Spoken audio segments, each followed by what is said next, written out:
جناش الحشوات بتاعة الكيك بطريقة ولا اروع وبمكونات بسيطة جدا، هتطلع معاكي بالجمال والحلاوة دي وبتلمع وطعمها ولا اروع،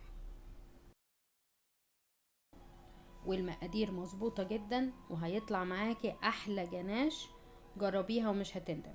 معايا كوباية حليب واحدة بس، 30 جرام كاكاو، و30 جرام كريم شانتيه خام، 30 جرام كاكاو خام و30 جرام كريم شانتيه خام، وهقلبهم مع بعض واسيبهم.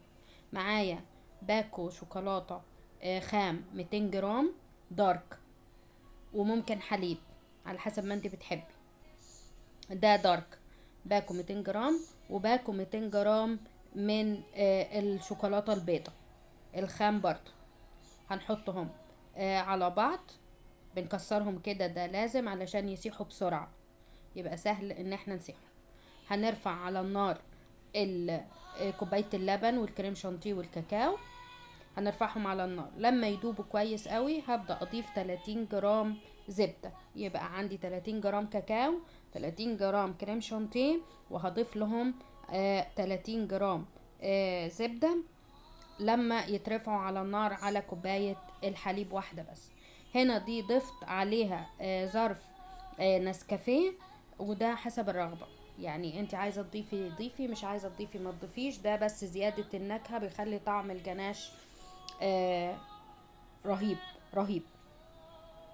هنا ضفنا نص الشوكولاتة وهو على النار، وطفينا عليها وقلبناهم لغاية ما ساحوا، وبعدين ضفت النص التاني من كمية الشوكولاتة اللي هي 200 جرام شوكولاتة دارك و200 جرام ابيض، وهدوبهم لغاية ما يدوبوا كويس قوي، وهسيبهم لما يبردوا.